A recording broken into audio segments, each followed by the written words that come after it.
She was forbidden to be there. But the billionaire's air was freezing. The maid's daughter shared the floor with him, sparking a reaction that changed everything. In a mansion vibrating with the wealth of a charity gala, a billionaire father is trapped, forced to smile, while watching his sick son shiver violently on a nursery camera 3 floors above. The boy, recovering from pneumonia, is alone in a room where the heating is broken. The paid professional charged with his care has ignored the danger, leaving him in the freezing cold. But another child is moving through the shadows. 10-year-old Sophie, the housekeeper's daughter, was ordered to stay hidden. Now, following a desperate sound, she is about to make a choice that will either save a life or destroy her own. And before we begin, where in the world are you watching from? Let me know in the comments. I hope you love this story. A broken thermostat was about to change 2 families forever. Mark Copeland stared at the grainy security feed on his phone. Why was his son, David, huddled on the floor with the maid's daughter? The music from the charity gala vibrated through the marble floors of the Copeland mansion. Downstairs, hundreds of Seattle's wealthiest citizens mingled, sipping champagne and admiring the art. The event was in support of the Regional Children's Hospital, a cause Mark Copeland championed with mechanical precision. Mark himself stood near the grand staircase, his tuxedo perfect, his smile practiced. He nodded at a senator, shook hands with a banking executive, and felt utterly, profoundly alone. He hated these events. They were a necessary function of his life, a performance of wealth. But his mind was not on the donations. His mind was 3 floors up, in the East Wing, with his son. David was 8 years old. He was a quiet boy, small for his age, and still recovering from a severe bout of pneumonia that had hospitalized him 2 weeks prior.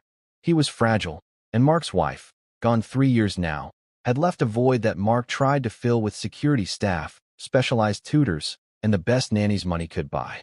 He allowed himself a brief moment of escape. He pulled his phone from his pocket, tapping the icon for the nursery cameras. His jaw tightened. The feed was clear. David was in his bed, but he was shivering violently, his knees drawn up to his chest. The expensive duvet was pulled around his waist. He looked small and afraid. "Where is she?"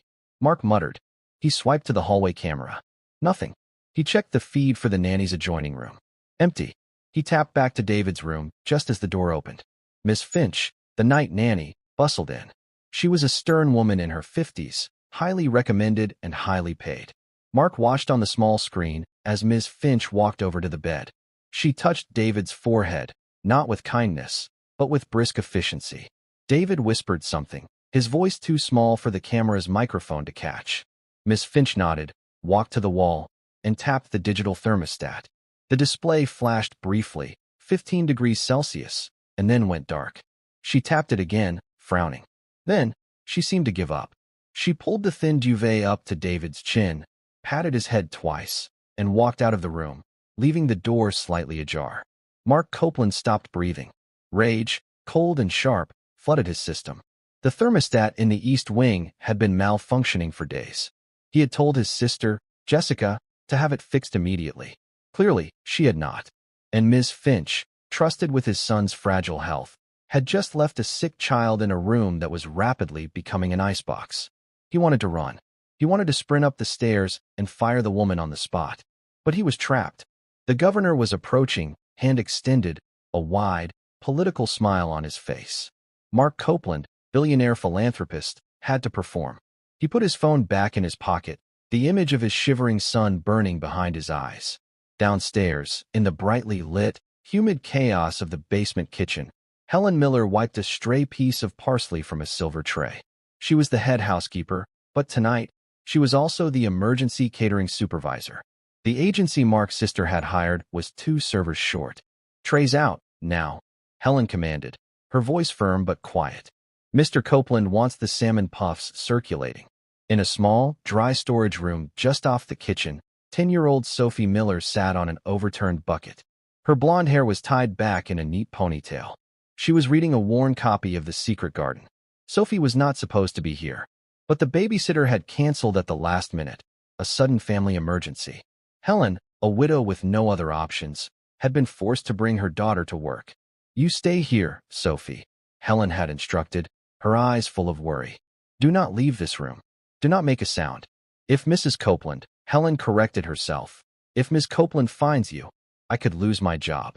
Do you understand? Yes, Mama, Sophie had whispered. Sophie understood boundaries. Her whole life was defined by them. She and her mother lived in a small apartment across town, a world away from this palace of glass and stone. Her mother had taught her to be invisible, to clean up, not be cleaned up after, to be polite, and above all, to be quiet. But Sophie also carried another legacy. Tucked in her backpack, beside her book, was a small, framed photo of a man in a crisp uniform. This was her great-grandfather, General Michael Hayes. He was a war hero, a man who, according to her mother's stories, never backed down and never left anyone behind. Sophie, quiet and small, held that story of courage inside her like a secret light. An hour passed. The kitchen staff was frantic. Sophie was thirsty. She had drunk the small juice box her mother had packed. The storage room was becoming stuffy. She needed to use the restroom. She slipped out and found her mother near the service elevator. Mama, I need the bathroom. Helen looked panicked. The staff bathroom had a line of 3 waiters. Oh, Sophie, okay. Listen to me. She knelt, gripping Sophie's shoulders. Go up the service stairs to the 2nd floor. Not the main stairs, the service stairs. Turn right. There is a small guest bathroom by the linen closet. It's the one we clean. No one from the party will be up there. Be fast. Do not touch anything. And come right back. Yes, Mama. Sophie slipped into the narrow stairwell. She climbed the steps quickly, her sneakers silent on the concrete. The 2nd floor was a different world. The frantic energy of the kitchen was gone. Here, it was silent, the air still and cold. The thick carpet muffled her steps. The music from the gala was just a distant hum. She found the hallway Helen described.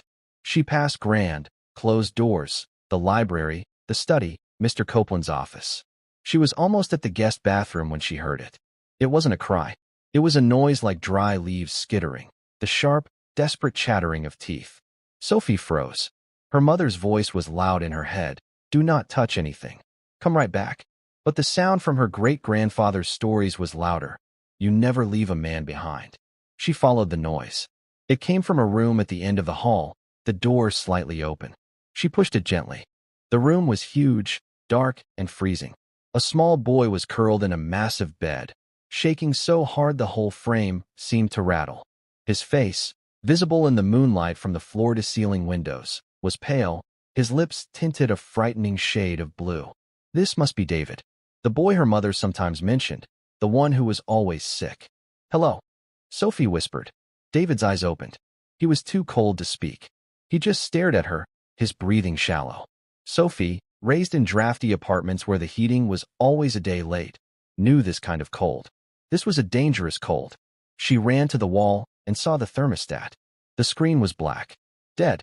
She looked back at the bed. The duvet was thick, but it wasn't enough. The cold air was pouring in from the massive, single-pane windows. Sophie knew, with a certainty that surprised her, that the warmest place in a cold room was never the bed. It was the floor, away from the drafts. We have to get you warm, she said, her voice gaining a sudden authority she didn't know she possessed. She went to the bed. I'm Sophie. My mom works here. You're too cold. David just shivered. He was weak. Sophie grabbed the heavy duvet and pulled it entirely off the bed, dragging it to the center of the room, onto the thick, plush wool rug. Can you walk? She asked. David shook his head. Sophie, small but wiry, put her arm around his back. Come on. We have to move. She half lifted, half dragged the frail boy from the bed. He whimpered, his skin like ice against hers. She settled him onto the duvet, then wrapped it tightly around him. It was still not enough. His teeth were still chattering. Sophie looked around. There were no other blankets. You have to share the heat, her mother had told her once, during a winter storm when their power went out. It's the only way. Sophie made a decision. She lay down on the rug beside David, right on the wool. She pulled the edges of the heavy duvet over both of them, creating a small, shared tent. Then, she pressed her own small, warm body against his back, wrapping one arm around him. It's okay, she whispered, her voice muffled in the fabric. My great-grandpa said you just have to hold on until the cavalry comes. We just have to hold on. David's shivering didn't stop, but it lessened. He leaned back into her warmth, a small, grateful sound escaping his chest. Sophie just held him, staring into the darkness, wondering if the cavalry was ever going to come, and knowing, with absolute certainty, that she was going to be in more trouble than she had ever been in her life. Mark Copeland had lasted exactly 7 minutes. The governor was mid-story about a fishing trip when Mark's patience snapped. "Governor, forgive me. My son." He didn't wait for a reply. He turned and walked, fast, toward the grand staircase. Guests parted for him, their faces surprised. A billionaire host does not simply abandon his own party. "Mark? Mark, where are you going?" His sister, Jessica Copeland, hurried after him, her diamonds flashing. Jessica was a woman who valued appearances above all. Mark leaving his post was a social catastrophe. "The thermostat in David's room," Mark said, his voice a low growl as he took the stairs 2 at a time. "You were supposed to fix it." I called facilities," Jessica stammered, breathless as she tried to keep up. "They said it was a minor sensor issue." "Mark, what is this about?" Mark didn't answer. He was checking his phone again. The feed from David's room was static. The signal was weak. He shoved the phone back in his pocket and moved faster. He reached the second-floor landing and strode down the dark, silent hallway. Jessica was right behind him, huffing. "Mark, you are making a scene. What has gotten into?" Mark threw open the door to David's room. The scene before him stopped his heart. For a terrifying second, he couldn't process it. He saw a lump of blankets on the floor. He saw a flash of blonde hair. His first thought, primal and dark, was that something had happened. That someone had hurt his son. "David!" he yelled, lunging forward. Sophie gasped, scrambling out from under the blanket. She stumbled to her feet, her eyes wide with terror, her hands held up as if to ward off a blow. David, startled, tried to sit up, but was too weak. "Dad, what is going on here?" Mark demanded, his voice echoing in the cold room. "My goodness!" Jessica shrieked, finally catching up. She saw Sophie, in her simple jeans and sweater, standing over the shivering pile of blankets that held the Copeland heir. "You? What are you doing? Get away from him." Jessica grabbed Sophie's arm, her fingers biting into the girl's thin bicep. "Who are you?" "Helen! Helen! Helen!" who had been anxiously waiting by the service stairs, heard the shout. She ran down the hall, her heart pounding with dread. She stopped dead in the doorway, her face draining of all color. She saw Mark Copeland, his face like thunder. She saw Jessica, holding her daughter like a criminal. And she saw David, pale and sick, on the floor. "Ma'am, Sophie, what did you do?" Helen whispered, her job, her life, evaporating before her eyes. She was on the floor with him. Jessica accused. "Under the blanket. Heaven knows what she was." "I was cold," David whispered. The words, though quiet, cut through the panic. Mark, who had been frozen in a storm of confusion and anger, finally focused. He knelt beside his son. He touched David's cheek. It was icy. He looked at David's lips. Still blue. "I was so cold, Dad," David repeated, his teeth chattering. The heaters broke." Mark looked at the dead thermostat on the wall. He looked at the drafty windows. He looked at the thick wool rug. And then, he looked at Sophie. She was standing perfectly still, her face pale, tears welling in her eyes, but she was not crying. Jessica still had her arm, but Sophie's chin was up. "Speak," Mark commanded her, his voice softer now, but urgent. "He was shaking, sir," Sophie said, her voice trembling but clear. "I heard him from the hall. The room was too cold. The bed is by the window. I knew the floor would be warmer. The rug is wool." Mark looked at the blankets. "And you?" "You have to share the heat, sir," Sophie said simply, as if explaining the weather. "Or the cold winds. My great-grandpa taught my mom that." Mark looked from the 10-year-old girl to his sister, who was still gripping Sophie's arm in outrage. He looked at Helen, who looked like she was about to faint.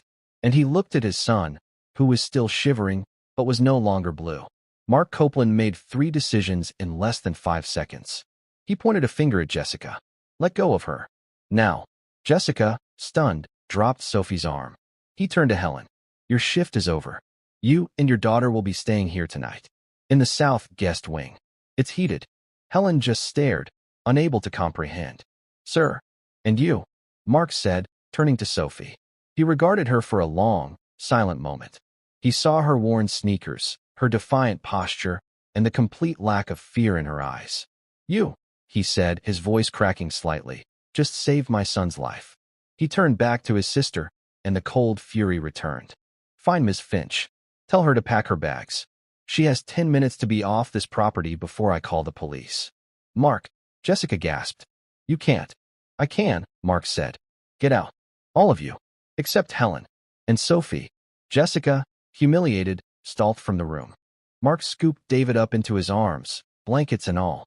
He turned to Helen, who was rooted to the spot. Please, follow me. My son is cold, and I think your daughter is the only person in this entire house who knows what to do about it. It was a reaction that sent a shockwave through the entire home. It was not anger at the breach of protocol. It was not suspicion. It was raw, stunned gratitude.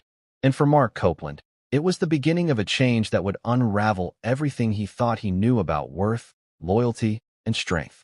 Mark Copeland walked through his own home as if he had never seen it before. He carried David, who was wrapped in the heavy duvet, his small body finally relaxing as Mark's own body heat transferred to him.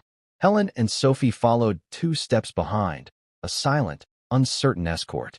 Mama, Sophie whispered, her hand finding her mother's. I'm sorry. I heard him. Hush, Sophie. Not now. Helen breathed, her eyes fixed on Mr. Copeland's broad, tense back. Every step on the plush runner was a step closer to unemployment. She had broken the one rule she had sworn to uphold.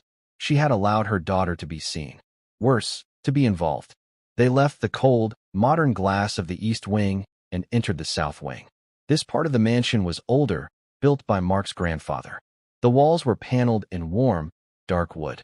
The air was soft and smelled faintly of old books and beeswax. Mark kicked open the door to the largest guest suite. A fire was already crackling in the hearth, lit hours ago by the evening staff in case a gala guest needed to rest. The room was awash of soft yellows and deep reds. Put him here, Mark ordered, gesturing to the 4-poster bed. Helen rushed forward, pulling back the silk comforter. Mark laid David down, unwrapping the duvet he'd been carried in. The boy was no longer shivering, but his skin was still mottled and pale. Helen, Mark said, his voice clipped, all business. Call Dr. Evans. His number is on the house directory. Tell him it is a code 1. He will understand. Yes, sir. Helen moved to the antique desk phone. Mark turned to Sophie. He hadn't really looked at her until now. He saw a small girl with serious, intelligent blue eyes. She was not wringing her hands. She was not crying. She was just watching him, her gaze steady. You, he said. Are you cold? Sophie shook her head. No, sir. I had my sweater. Right. Mark felt a strange, awkward energy. He was a man who dealt in numbers, in projections and acquisitions. He did not know how to talk to children, not even his own. He was good at providing, not at comforting. You said the floor? The rug, he said, more to himself than to her. How did you know that? Heat rises, sir, Sophie said quietly. But the cold from a window sinks. It's called convection. The cold air pushes the warm air up and flows across the floor. But a bed is high. The cold air goes right under it. It's like sleeping on a bridge. Mark stared at her. Convection. And the wool rug, Sophie added, gesturing to the one in this room.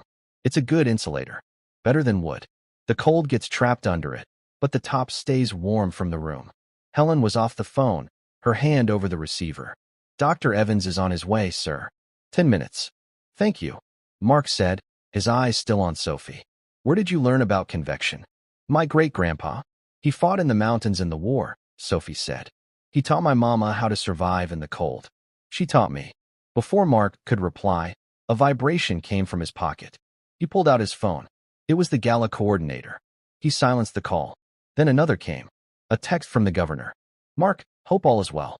Must depart. Let's connect next week. The party. He had forgotten. It was still happening, a sea of wealth and noise, 3 floors below them. And he was up here, in a warm room, with his half-frozen son and his housekeeper's daughter. Sir, Helen ventured, her voice trembling. About Miss Finch.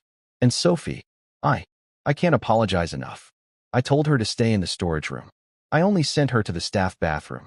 I never imagined. Mark held up a hand. The gesture was sharp, final. Helen, stop. Helen's mouth snapped shut. You will not apologize, Mark said, his voice low and intense.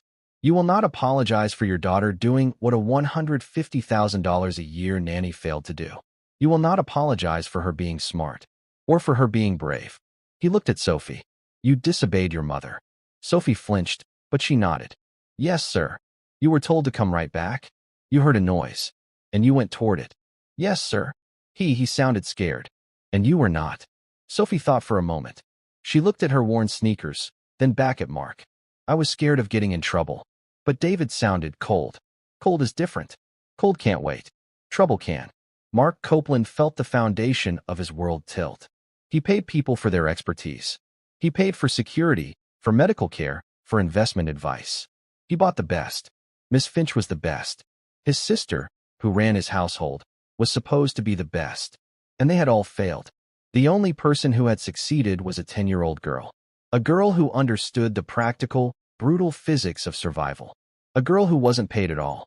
Dr. Evans arrived, as promised, in under 10 minutes. He was a no-nonsense man who had been the Copeland family physician for 30 years. He entered the guest suite, took one look at the situation, Mark in his tuxedo, Helen in her black uniform, Sophie standing by the fire, and got to work. Pneumonia, then a chilled room. Not a good combination, Mark, he grumbled, listening to David's chest with a stethoscope. The nanny has been dealt with, Mark said tightly. Good. Dr. Evans checked David's temperature. 35.8 degrees Celsius. Low, but not dangerously so. He's warming up. The shivering has stopped. He looked at the boy, who was now awake and watching everyone with wide, tired eyes. You're a lucky boy, David. Getting this cold again. It could have set your recovery back weeks. We could have been looking at a relapse. Another hospital stay. Mark's blood ran cold. Another hospital stay. The weeks he had spent in that sterile white room, watching his son struggle for every breath, flashed before his eyes. But he's fine, Dr. Evans said, packing his bag. Thanks to... He looked at Sophie. This is Sophie Miller, Mark said, his voice thick. Helen's daughter. Oh. Dr. Evans smiled at her. Well, Sophie Miller, you have good instincts. Better than most. That floor and blanket trick probably saved him a trip to the ER. You want a job? Sophie blinked. I'm 10, sir. A joke, the doctor chuckled. Keep him warm. Broth in the morning. Let him sleep. He'll be perfectly fine by sunrise.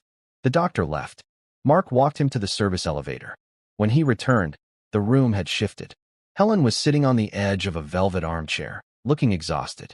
Sophie, however, was not. She had taken charge. She had found a glass in the bathroom, filled it with water, and was holding it for David, who sipped weakly. Is that better? She asked. David nodded. It's still cold. I know, Sophie said. But the fire will warm the room soon. We just have to wait. David looked at her, his curiosity overcoming his exhaustion. Who are you? I'm Sophie. My mom's Helen. She's the housekeeper. Oh, David said.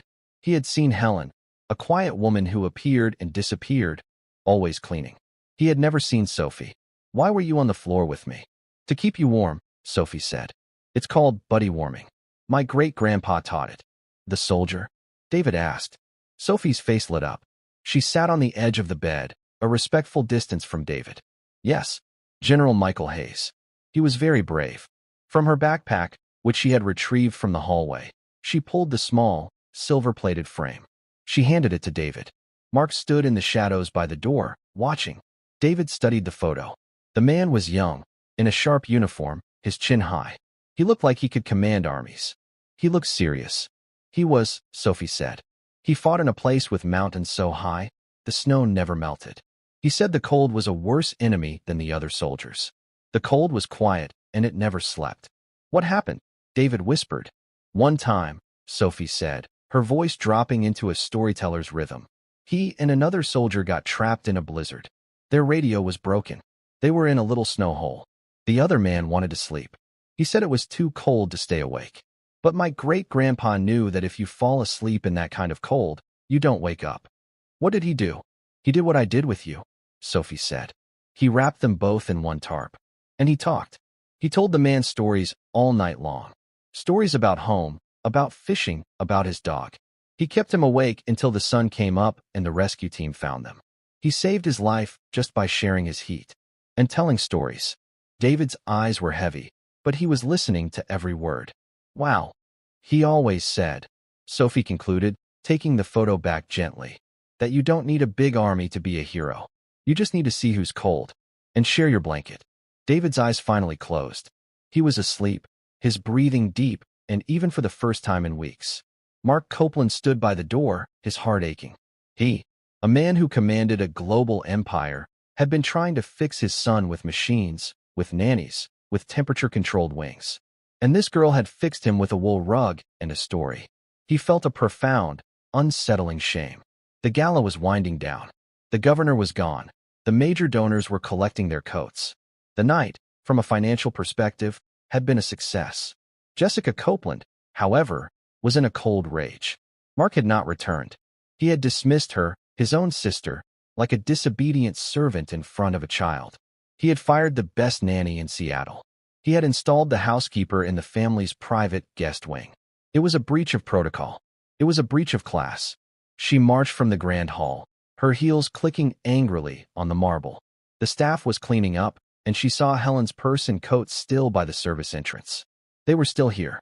She took the service elevator to the 3rd floor, bypassing the south wing, and went straight to the east wing. She found Ms. Finch, her face pale and streaked with tears, zipping a suitcase. "Ms. Finch, this is a travesty," Jessica said, closing the door. "He just fired me," the nanny whispered, horrified. "The thermostat was broken. I put another blanket on him. What was I supposed to do? He was fine." "He was not fine," Jessica snapped. "He was cold. And you left him. But that's not the point. The point is, my brother has had an emotional overreaction. And he has been influenced by the housekeeper." "The housekeeper?" "Helen Miller. And her daughter. A strange, blonde child. They're in the south wing now. With my nephew." Miss Finch looked utterly bewildered. "What? Exactly?" Jessica's mind was working quickly. "Mark is not himself. He's stressed. Grieving. He's latching onto this heroic story. It's ridiculous. That girl was trespassing. She had no business being in this wing. She probably left the door open herself, made the room cold, and then played the hero to get sympathy. Or money. Do you really think so?" Miss Finch asked, desperate to believe it. "I am certain of it," Jessica lied. "These people, they see an opportunity. A single father, a sick son. It's a classic setup." She patted Miss Finch's arm. "You will go to the Grand Hyatt downtown. Build a room to the Copeland account. I will handle my brother in the morning. This is not over." "Thank you, Miss Copeland." "Thank you." Jessica nodded, her mind set. She would not let a 10-year-old girl and her mousy mother disrupt the order of this house. This was her house. Mark paid the bills, but she ran it. She marched down the hall to the south wing. She found the guest suite. The door was slightly ajar. She was about to barge in when she heard Helen's voice. "Sir, I must insist. We cannot stay here. It's not right. I can take Sophie home. The buses are running again. We will be fine. I'll come back in the morning for my duties." Jessica paused, listening. Good, she thought. At least the mother has some sense. Then she heard Mark's voice, as cold and clear as she had ever heard it. "Helen, I said you were staying. That was not a request. It was an order. But, sir, my daughter." "Your daughter," Mark said, "is asleep in the armchair. She refused to take the other bed. She said it was too fancy." Jessica heard a soft, dry chuckle. It was Mark. He was laughing. "She is asleep," Mark continued, holding a backpack that contains a picture of a war hero, a man who understood duty. "Meanwhile, my son is asleep, in no danger, for the first time this month. And you want to take your daughter to a bus stop in the middle of the night? It's just, we don't belong here, sir." Helen's voice was full of anguish. "That," Mark said, his voice hardening, "is where you are wrong. Tonight, you and Sophie are the only two people in this entire godforsaken mansion who seem to belong anywhere. You will stay. You will sleep in the bed. Your daughter will sleep. That is the end of this discussion." Jessica Copeland backed away from the door, her face white with fury. He wasn't just grateful. He was impressed. He was charmed. This was no longer a simple breach of protocol. This was a threat to her position, to her authority, and to the very structure of the life she had built for herself. She returned to her own suite. She sat at her desk. She picked up the phone. She did not call the hotel. She called her lawyer. "Robert, it's Jessica Copeland," she said, her voice smooth as ice. "I need you to run a background check. A full one. Helen Miller. And her daughter, Sophie. And I want to know everything you can find about a man named General Michael Hayes." "Yes, I'll wait." Sophie Miller woke to the smell of coffee and bacon. She sat up. Her neck was stiff. Across the room, her mother was standing by the window, dressed in the same black uniform as last night. She had not slept in the bed. She had, Sophie knew, sat in the other armchair, watching over her and the boy in the bed. "Mama," Sophie whispered, untangling her legs. Helen turned, her face etched with a familiar, bone-deep weariness. But when she saw Sophie, her expression softened into a sad smile. "Good morning, sunshine. You slept." "You didn't," Sophie observed. "I rested my eyes," Helen said, a phrase that always meant she hadn't slept at all. In the massive four-poster bed, David Copeland stirred. He sat up, his hair a mess, his cheeks flushed with healthy, warm color. He looked worlds better than the shivering child on the floor. "Good morning," David said shyly. He looked at Helen, then at Sophie. I'm hungry." As if summoned, there was a soft knock on the door. It wasn't a sharp, impatient rap. It was a hesitant, polite knock. Helen smoothed her apron, her professional mask slipping back into place. "Enter." Mark Copeland walked in. He was not the imposing man in the tuxedo. He wore a simple, dark gray cashmere sweater and slacks. His hair was slightly damp, as if from a recent shower. He was holding a large silver tray, laden with food. It was so unexpected that Helen froze. Mr. Copeland did not carry trays. I assumed you'd be hungry," Mark said, his voice quiet. He looked awkward, like a man performing a task for the very first time. He set the tray on a low coffee table in front of the fireplace. "Mr. Copeland, sir, you shouldn't have," Helen stammered, rushing forward. "That's my job. I can go to the kitchen." "Helen," Mark said, not unkindly. "Please, sit. Eat." He looked at his son. "How do you feel, David?" "Good," David said. "Warm. And Sophie's here." "Yes." Mark turned his gaze to Sophie, who was now standing by her chair, her hands clasped behind her back. "Sophie." "Sir," she replied. Mark felt that same, strange awkwardness. He cleared his throat. I have spent the last few hours thinking about what to say to you." "Thank you seems small. It doesn't cover what you did." "I just helped him get warm, sir," Sophie said. "No, you did more than that," Mark said, his voice gaining intensity. "You did what an entire household of paid professionals failed to do.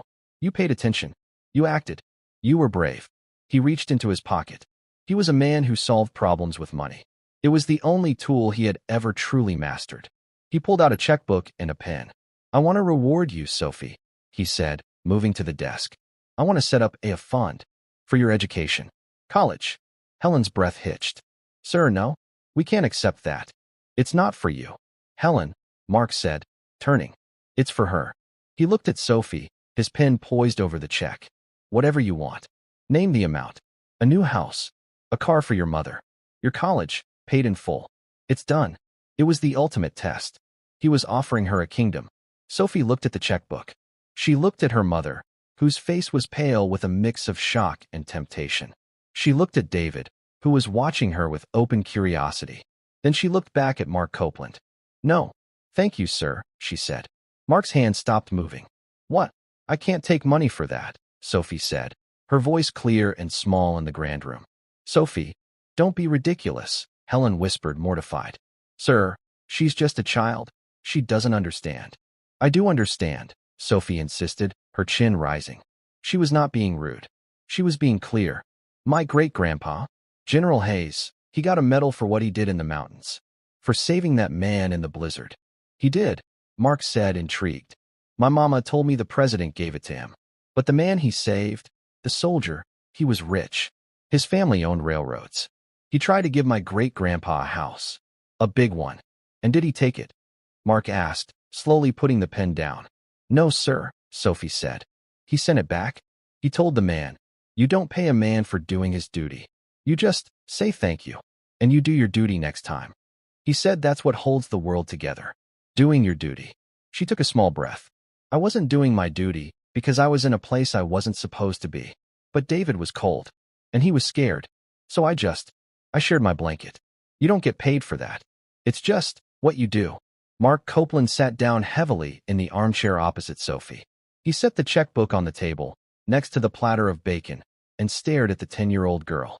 He had spent his entire adult life in boardrooms, navigating a world of leveraged buyouts, hostile takeovers, and quid pro quo. Everything had a price. Every action had a motive. He understood greed, ambition, and fear. He did not, he realized, understand this. This clear, simple, unshakable code. He taught you well, Mark said, his voice rough. He taught my mama, Sophie corrected. She taught me. A small, comfortable silence fell. David, seeing the tension had passed, pointed to Sophie's backpack. Can you read to me? From your book. My book? Sophie asked. The one from last night. The Secret Garden. Oh. Sophie pulled the worn paperback from her bag. I guess so. If it's okay with your dad. Mark nodded, his eyes never leaving her. It's okay. Sophie sat on the edge of the thick wool rug, a safe distance from the bed, but close enough for him to hear. She opened the book to the first chapter. Her name was Mary Lennox, Sophie began, her voice gaining confidence. When she was first sent to Misselthwaite Manor to live with her uncle, everybody said she was the most disagreeable-looking child ever seen. Mark watched. He watched his son, who was usually so withdrawn and anxious, visibly relax. David's eyes were fixed on Sophie, his body uncurling from its usual defensive posture. He was listening, truly listening.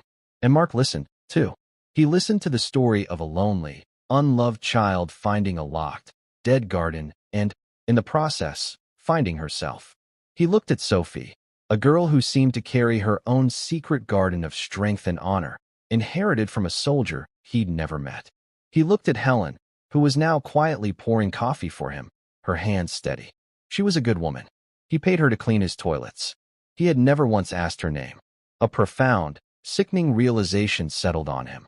He wasn't the master of this house. He was its prisoner. He was trapped in a world of surfaces, of nannies who didn't care and sisters who managed but did not feel. He was, he thought, just as locked away as the children in the story. The spell was broken by the sharp, authoritative click of heels in the hallway. The door swung open without a knock. Jessica Copeland stood in the doorway, her face a mask of polite, controlled fury. She was dressed in a sharp, cream-colored business suit. She held a black leather satchel in one hand and a manila folder in the other. Mark. Finally, she said, her voice like chilled steel. I've been trying to reach you all morning. The gala committee is in an uproar. You simply vanished. I was with my son, Jessica, Mark said, his voice flat. He stood up. The brief, warm peace of the room evaporated. Yes, so I see. Jessica's eyes swept the scene. She registered the food tray, Helen pouring coffee, and Sophie sitting on the floor with a book. Her lip curled in a tiny, almost imperceptible sneer. How cozy, she said. What do you want, Jessica? What I want, she said, is to protect this family. To protect you. From your own worst impulses, apparently. She strode into the room and dropped the manila folder onto the coffee table, right on top of Mark's open checkbook. I took the liberty, Jessica said, loud enough for Helen and Sophie to hear every word, of having my lawyer do some research last night. On our guests. Helen, who had been holding the coffee pot, set it down with a clatter. Her hand flew to her mouth. Jessica, that is enough, Mark warned. Oh, is it? Jessica snapped. You're about to write a check for God knows how much to a woman you know nothing about. Based on a story a 10-year-old told you. I thought you were a better businessman than that, Mark. She tapped the folder. Or perhaps you just like the story. What is in that folder? Mark demanded. The truth, Jessica said. Which is something these people seem to find flexible. She pulled out a single sheet of paper. Helen Miller. Widow. One child, Sophie. No criminal record. Standard. Boring. She pulled out a second sheet. But the story, Mark. The war hero. The general. That's where it gets interesting. Sophie, who had been frozen on the floor, stood up. You stop, she whispered. Don't you talk about him. Oh, I will, Jessica said, smiling a cold, thin smile. There was no General Michael Hayes. Not one who fought in the mountains. Not one who won the medal you're so proud of. Helen looked like she had been struck. That's a lie. Is it? Jessica tossed the paper onto the table. He was Private Michael Hayes. A supply clerk. He was stationed at a training base in Washington State for his entire service. He never left the country. He never saw combat. He was discharged. Honorably, yes, but for nervous instability. He wasn't a hero, Mark. He was a clerk. The words hung in the air, heavy and poisonous. Sophie's face was white. No, no, that's not true. He was a hero. He saved a man. He told stories, dear, Jessica said, her voice laced with false pity. That's what men like that do. They invent a past to cover up a pathetic present. He was a failed supply clerk who told his family tall tales. And his family, apparently, she shot a venomous look at Helen, decided to use those tall tales to scam their way into a better life. How dare you? Helen whispered, her entire body shaking. You wicked woman. I am a practical woman, Jessica retorted. I am the one who protects this family from grifters and liars. I am the one who keeps order. She turned to Mark, her expression triumphant. She's a fraud, Mark. The whole story is a lie, a fabrication designed to prey on your emotions, to get you to open your checkbook. And you fell for it completely. Mark looked at the paper. He looked at Jessica's smiling, victorious face. He looked at Helen, who was openly weeping, humiliated. And then he looked at Sophie. She was not crying. Her small fists were clenched at her sides. Her blue eyes were blazing with a fire that was almost frightening. You're the liar, Sophie said, her voice shaking but powerful. Sophie, hush, Helen sobbed, grabbing her daughter's arm. We're leaving. We are leaving right now. No, Mark said. His voice was a dead calm rumble that silenced the entire room. He had not looked at the papers. He had not looked at his sister. He was looking only at Sophie. Mark, Jessica began, don't be a fool. The evidence is right. I said no, Mark repeated. He walked over to the coffee table. He picked up the manila folder and, without opening it, dropped it into the fireplace. The flames licked at the edges, and it began to brown. What are you doing? Jessica shrieked. That's the proof. I don't need proof, Mark said, turning to face his sister. I have my son, sleeping and healthy, in that bed. I have a nanny who I paid 6 figures, who left him to freeze. And I have a 10-year-old girl who told me, you don't get paid for duty. He pointed at the burning folder. I don't care what is in that file. I don't care if he was a general or a clerk. I don't care if he fought in the mountains or on a typewriter. It doesn't matter. How can you say it doesn't matter? Jessica cried, her composure cracking. Because he taught her, Mark said, pointing at Sophie. Whatever he was, whatever he did, he taught her mother, who taught her honor. He taught her that you don't leave a man to freeze. He taught her that you share your blanket. He taught her something that you and I, his voice was full of self-loathing, have apparently never learned. You can't buy that, Jessica. And you can't fake it. Mark, you are making a terrible mistake, Jessica said, her voice low and threatening. No, Mark said. My mistake was letting this house be run by a clerk, someone who manages the accounts but has no idea what's valuable. He looked at Helen, who was staring at him, dumbfounded. Helen, I apologize, he said, his voice sincere. I apologize for my sister's cruelty. I apologize for her, for this. It will not happen again. He turned back to Jessica. You're done, Jessica. Your services are no longer required. Pack your things. Be out of my house by noon. Jessica Copeland's face collapsed. The triumphant mask shattered, revealing a raw, gaping terror. Mark, no. You don't mean that. This is my home. It's my home, Mark corrected. And it's my son's. And you have failed us both. You are exactly like Miss Finch. You saw a problem, and you looked the other way. Worse, you attacked the person who fixed it. Get out. Jessica stared at him, her mouth opening and closing. She looked at Helen. She looked at Sophie. The hatred in her eyes was pure, undiluted. She said nothing. She turned, her back rigid, and walked out of the room. The click of her heels faded down the hall, a sound of final, sharp defeat. Mark let out a breath he felt he had been holding for years. He turned back to the room. Helen was trying to wipe her tears. David was sitting up in bed, looking confused. And Sophie was walking to the fireplace. She knelt. The folder was now a black, bubbling square. She looked at it, her expression unreadable. Ma'am, she said to her mother, her voice very small. Yes, baby. Is it true? What she said. About great-grandpa. Helen's heart broke. She knelt beside her daughter, pulling her close. Oh, Sophie. It's complicated. So he wasn't a general? Sophie whispered, the first tear tracing a path down her dusty cheek. No, honey. He wasn't, Helen admitted, her voice thick with old shame. He was a clerk. And he was nervous. The war scared him. He never went overseas. So the story? The blizzard? The soldier? That story, Helen said, pulling back to look her daughter in the eyes, was true. But it didn't happen in the mountains. It happened in Seattle. During the big freeze of '52. He wasn't a soldier. He was a volunteer. At a shelter. And the man he saved wasn't a soldier. He was a homeless man. But he did save him. He did sit with him all night. He did share his heat. The rest, the general part, that was just a story he told. A story he told himself, so he could feel brave. Sophie processed this. The grand, shining image of her hero, the man in the crisp uniform, dissolved.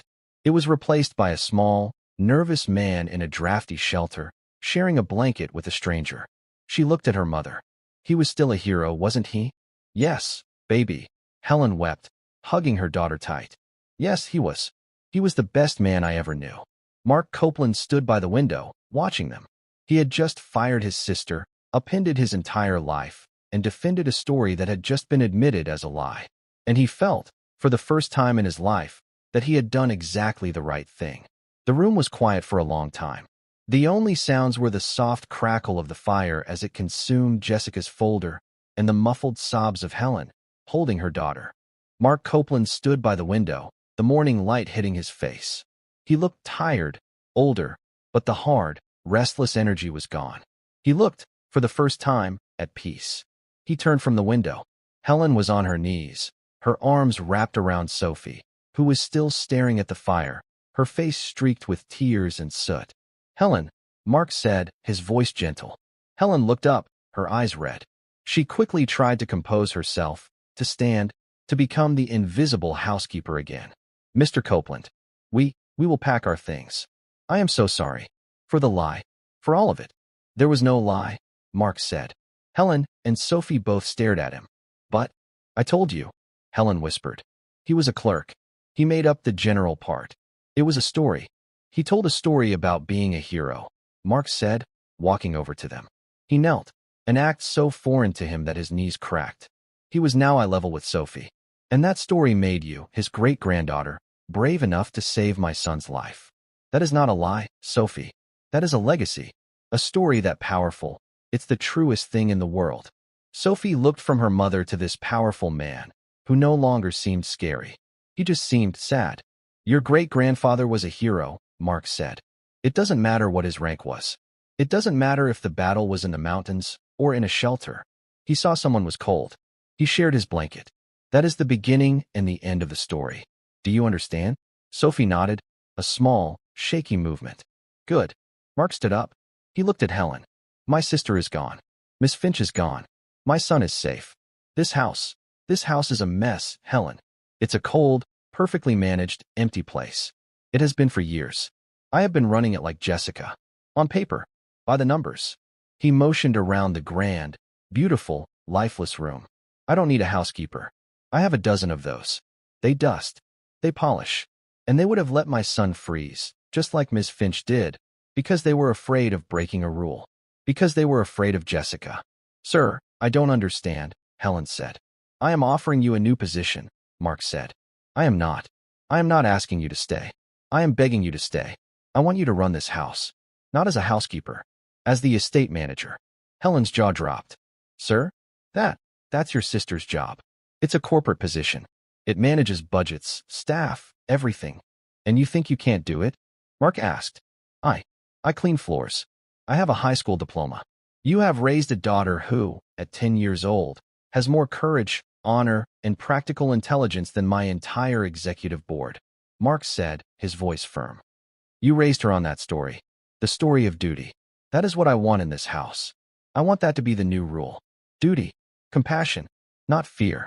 The salary will be triple what my sister was. Paying herself. And, of course, you and Sophie will live here. In this wing. It's warm. Helen looked at him, speechless. She was being offered a new life. A life of safety. A life of respect. But, Mr. Copeland, Helen said, one last tremor of fear in her voice. Your sister, she won't just leave. She's your family. No, Mark said, looking at David, who was watching them all, his dark eyes wide. He is my family. You and Sophie, you saved my family. My sister is just a person I happen to be related to. He offered his hand. not as a boss, but as a partner. Will you help me, Helen? Will you help me make this house a home? Helen looked at her daughter. Sophie, her face clearing, gave a small, firm nod. Helen took Mark's hand.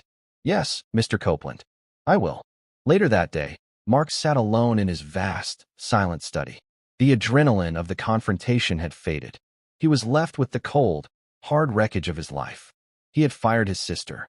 He had essentially adopted his housekeeper's family. His phone buzzed. It was his lawyer.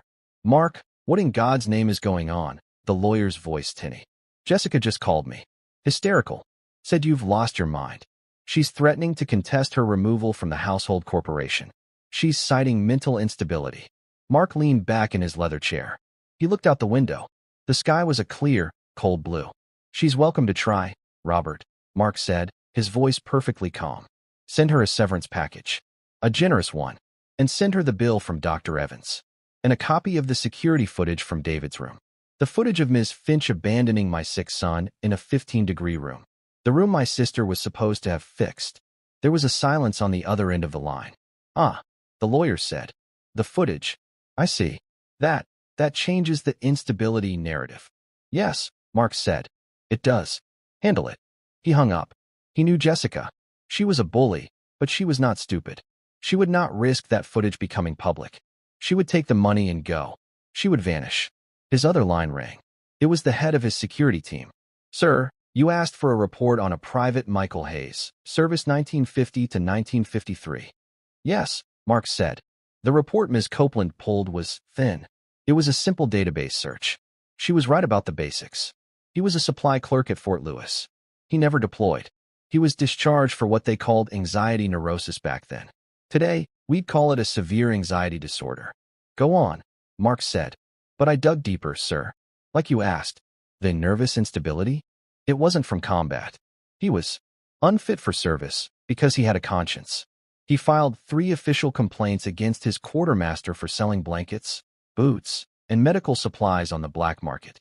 Supplies that were meant for the new recruits. He was railroaded, sir. His superiors labeled him a troublemaker and had him pushed out on a medical discharge. He was telling the truth. The quartermaster was convicted 2 years later. Mark closed his eyes. So, the man was a hero. He wasn't just a clerk. He was a whistleblower. He had sacrificed his own, simple career for his duty. And the story, sir, the security chief continued. The Blizzard of 52. We found it. An old article from the Tacoma News Tribune. Local volunteer saves destitute man. It was him. He was volunteering at the Trinity shelter. He and a homeless man, a veteran, were trapped when a pipe burst and the furnace failed.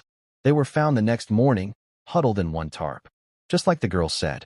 Mark felt a profound, aching respect for a man he had never met. A man who, defeated by a system that punished honor, had gone on to be honorable anyway. Thank you, Mark said, his voice thick. That's all. He sat for a moment. Then he left his study. He did not go to the boardroom. He did not check the markets. He went to the South Wing guest suite. It was no longer a guest suite. It was, by his order, the new permanent residence of Mrs. Miller and her daughter. He knocked. Sophie opened the door. Hello, sir. Sophie, he said. He looked past her. Helen was on the phone, already, respectfully, managing the kitchen staff. David was on the floor, his homework spread out. Dad, David said, scrambling up. Look, Sophie's teaching me how to draw a map. For the secret garden. Mark looked. It was a childish, charming drawing of walls and gardens. I see that, Mark said. He knelt. He was getting better at it. Sophie, I have a confession. I did what my sister did. I had your great-grandfather investigated. Helen hung up the phone, her face tightening with worry. Sophie just looked at him, waiting. Your mother was right, Mark said. He was a clerk. But he was also a hero. He was kicked out of the army because he tried to stop a bad man from stealing supplies from other soldiers. He chose his duty over his job. Sophie's eyes filled with tears. But this time, they were not tears of sadness. They were tears of pride. And the story about the shelter, Mark continued. It was true. All of it. He was a good man, Sophie. A very, very good man. He just didn't have a very good rank. He was a general, Sophie whispered, wiping her eyes. In his heart. Yes, Mark said. He was. Mark felt, in that moment, the full, crushing weight of his own wealth. He could buy anything. He could buy companies. He could buy politicians. But he could not buy a legacy like that. But he could honor one. 3 weeks later, the house was transformed. The staff, who had lived in fear of Jessica's sharp tongue and arbitrary rules, were still quiet, but they were no longer afraid. Mrs. Miller, Helen, was firm, but she was fair. She knew their names. She knew their families. She ran the house not like a machine, but like a community. David was thriving. The pneumonia was a distant memory. His new tutor, hired by Helen, was a kind, older woman who specialized in creative learning. He and Sophie were inseparable. They did homework together in the vast library. They explored the gardens. David, the quiet, fragile boy, was learning to laugh. Mark Copeland had also changed. He had not attended a single gala. He had, instead, come home at 5 o'clock every evening. One afternoon, he came home early. He found Helen, Sophie, and David in the small conservatory, a glass room filled with wintering orchids. "Sophie," he said, smiling, "I have something for you." He was not carrying a checkbook. He was carrying a large, flat, velvet-wrapped object. "This," he said, "is not a payment or a reward. It is an acknowledgement." He unwrapped it. It was a large, bronze plaque. At the top, it read, "The Private Michael Hayes Foundation for Civic Duty. In memory of Private Michael Hayes, 1928 to 1985, a man who understood that true honor is not found in rank or title, but in the courage to do what is right, and in the compassion to share your blanket with those who are cold. This foundation is hereby dedicated to funding and rebuilding the shelters of Seattle, ensuring no one is left in the cold again. Funded by the Copeland Family Trust." Sophie read the words. Her hand went to her mouth. "The old Trinity shelter was torn down years ago," Mark explained, his voice soft. "We're building a new one. In his name. The real him. So his story, his true story, will never be forgotten." Helen was crying openly, her hands clasped to her chest. Sophie stepped forward. She touched the cold, raised letters of her great-grandfather's name. She looked at Mark Copeland. "He would have liked this," she said, her voice full of a solemn, adult grace. "He would have liked that you told the truth." "Thank you, Mr. Copeland." "No, Sophie," Mark said. He looked at her, and at his son, who was standing beside her, smiling. "Thank you." That evening, the fire was lit in the library. Mark, David, Helen, and Sophie were all there. Helen was reading the paper. Mark was supposed to be reviewing a merger report, but David interrupted the silence. "Dad, will you read to us?" Mark looked up, surprised. "Me?" "Yes," Sophie said. "We finished The Secret Garden. We're starting a new one." She held up a thick book. "Treasure Island." Mark looked at the book. He looked at the dense pages. He had not read a children's story aloud since, well, ever.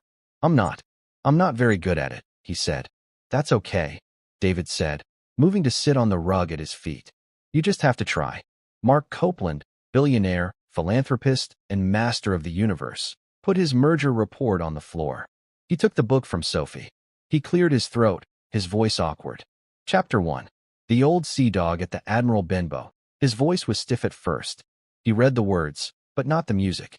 But as he looked at the two children, their faces wrapped in the firelight, he relaxed.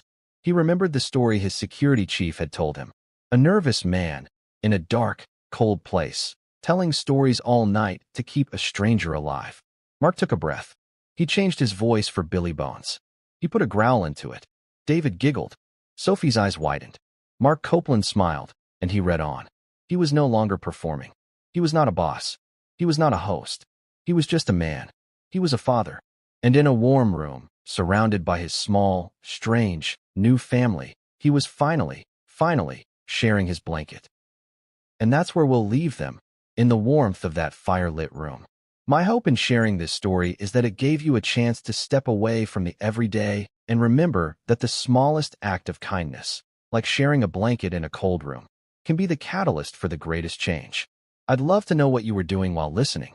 Were you settling in with a cup of tea, or just taking a quiet moment for yourself? Drop a line in the comments. I truly read them all. If you want to make sure we cross paths again, hitting like and subscribing makes a huge difference. Thanks for spending this time with me.